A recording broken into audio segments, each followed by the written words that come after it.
संकट से ऐसे ही निकाल के लाया है जैसे माँ बाप बच्चे को निकाल के लाता है। सबको निकाल के लाया।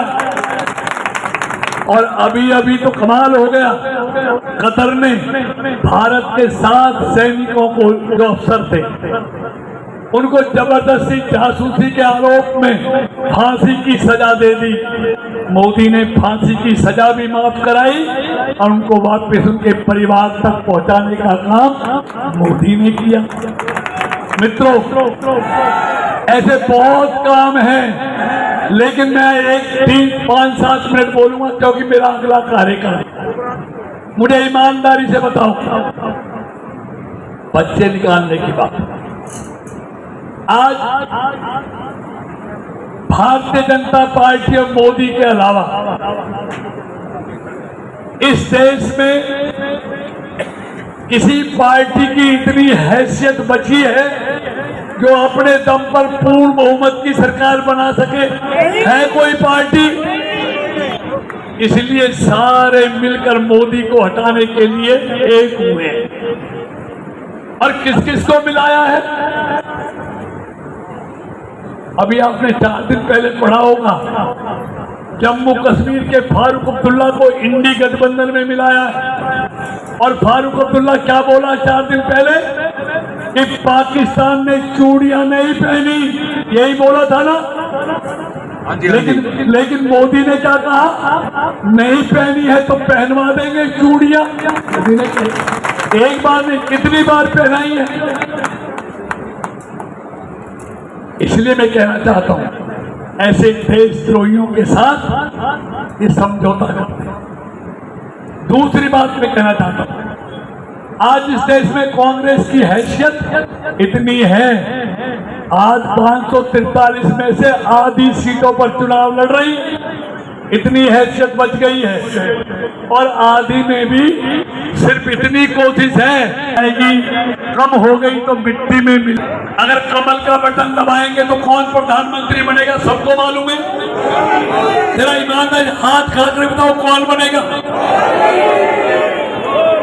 आपने नहीं, अगर गलती से किसी और का बटन दबा दिया तो आपको मालूम है कौन प्रधानमंत्री? मालूम ही नहीं है कौन बनेगा। जो कांग्रेस से लड़ रहे हैं या दूसरे दलों, उनको भी मालूम नहीं है कौन। देश के लोगों को बताना तो पड़ेगा। नहीं मोदी नहीं तो कौन? देश के लोगों को बता दो, देश के लोग फैसला कर देंगे। लेकिन नहीं बताएंगे क्योंकि मोदी जैसा चेहरा इनके पास नहीं है। जो चेहरे हैं वो सारे घोटालों से जेल में से जमानत पर आए। चेहरे पर घोटालों की कालिक पुती हुई है, ये जानते हैं। अगर हमने कोई चेहरा बता दिया तो रिजल्ट तो 4 जून को आएगा। अगर चेहरा बता दिया तो लुटिया आज ही डूब जाएगी, इसलिए नहीं बता रहा।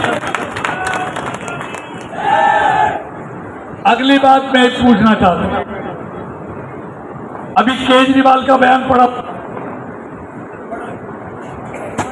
बयान देखा होगा टीवी पे, अखबार में। क्या बोला कि मोदी जी 2025 में अमित शाह जी को देश का प्रधानमंत्री बनाएंगे। क्या मतलब है इसका? कि 2024 में मोदी ही आ रहा है। तभी तो कहा उसने, खुद कह रहा है। वो भी अंदर से जानते हैं कि आएगा तो मोदी। तो इसलिए ये सारी बातें हैं। अब मैं एक बात और कहना चाहता हूं, मुझे ईमानदारी से बताओ कि चेहरा इनके पास नहीं है, चरित्र इनके पास नहीं है। भाई रुक जाओ, अभी 2 मिनट रुक जाओ। अरे क्या कर रहे हो? अभी क्यों बांट रहे हो? 2 मिनट बाद बांट देना। क्या करवा दिया? लेखराज जी एक बार रुकवा दो, ये सारा बांटना कुछ पानी वानी अभी रोक दो। 2 मिनट के लिए सबको मिलेगा। 5 मिनट रुक जाओ। लेखराज जी जहां भी हो, आइए बैठ चलिए। कौन है? मैं दूसरी बात ये कहना चाहता हूं, मुझे ईमानदारी से बताओ,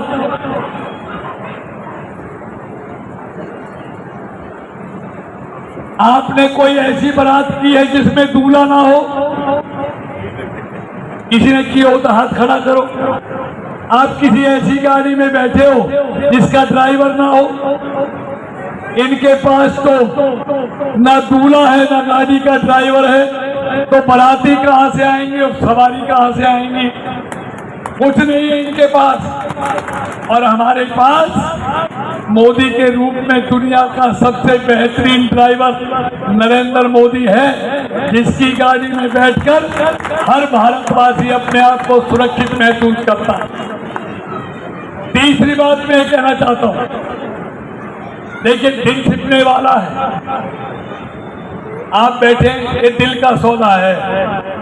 दिल गवाही देता तो आदमी वोट देता है। दिल क्या कहता है? आपका दिल क्या कहता है? मेरे सामने नहीं, दिल क्या कहता है कि तीसरी बार नरेंद्र मोदी प्रधानमंत्री बनेगा या नहीं बनेगा? हाथ खड़ा करके बताओ जिनका दिल कहता है बनेगा जी, मोदी ही बनेगा ना?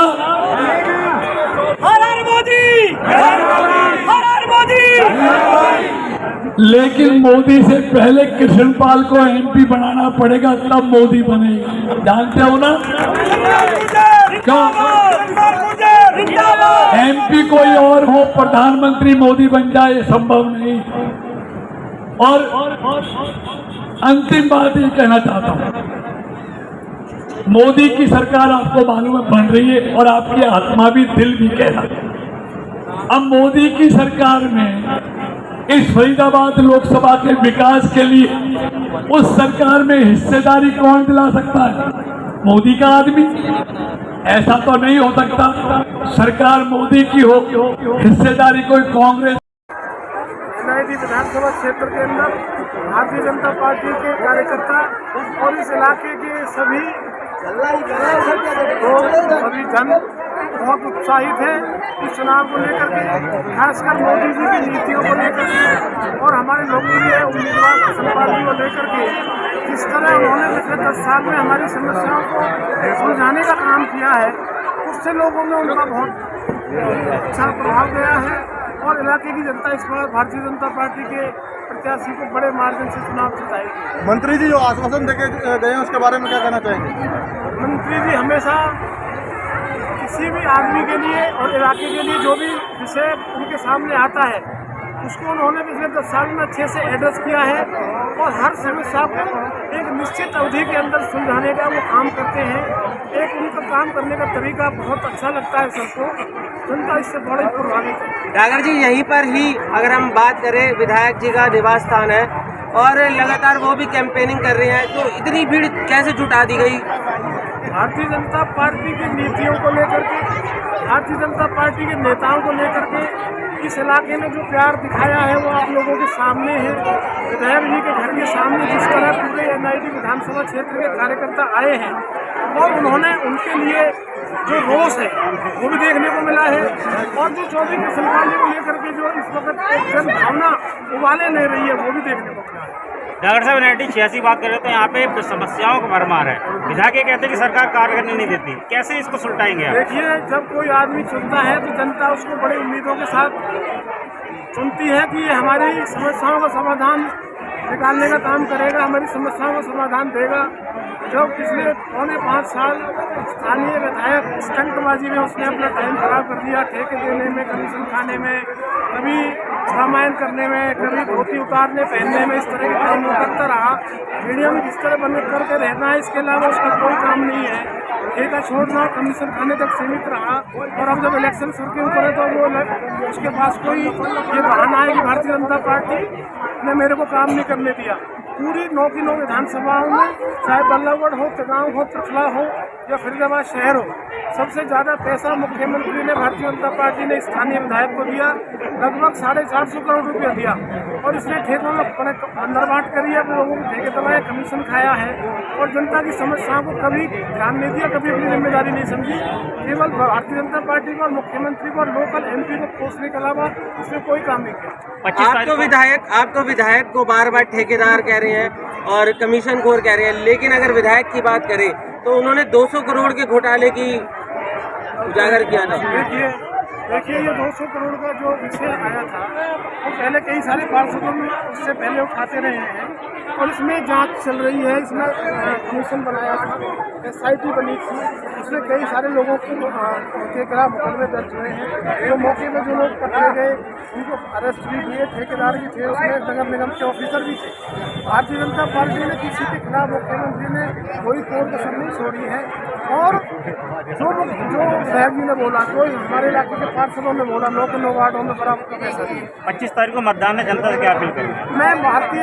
मैं इस इलाके की जनता से ये नम्र निवेदन करता हूँ कि आप लोग अपनी जो जिम्मेदारी है समाज के लिए, देश के लिए, उसको निभाइए, उसको पूरा करिए और देश के लिए अपनी भूमिका सुनिश्चित करिए, विकास के लिए, अपने भविष्य के लिए, अपने इलाके के लिए सबसे पहले मतदान करें, उसके बाद में कोई और काम करें। जैसा कि 25 तारीख को चुनाव है, उसमें कोई व्यवस्था बड़े बुजुर्ग या जो जाने में असमर्थ है उनके लिए कोई व्यवस्था की? देखिए हम लोग पार्टी लेवल पर मतदान तक जाने के लिए क्या व्यवस्था की गई है?